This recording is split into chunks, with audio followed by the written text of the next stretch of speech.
Ну, что я хочу сказать. Сегодня 4-е сутки лечения формазином. Птички выздоровели. Одна вот тут вот осталась. Вот эта вот курочка, по-моему. Она еще хрипит. Остальные все перестали хрипеть. Вот такие вот дела. То есть я была права.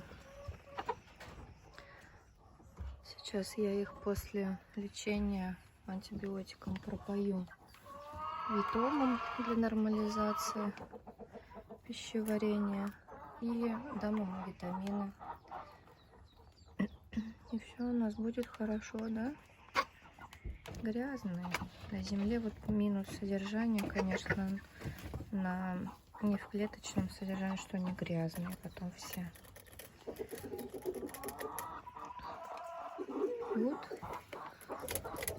Кушают корм сразу, кстати, как только, ну, на 2-е сутки после начала лечения они стали намного лучше кушать. Ну, я надеюсь, соответственно, это повлияет на прибавление веса. О, комаров тут у них скапливается за ночь очень много. Я надеюсь, что их комары не беспокоят. Грязнульки. Да, грязнульки. Угу.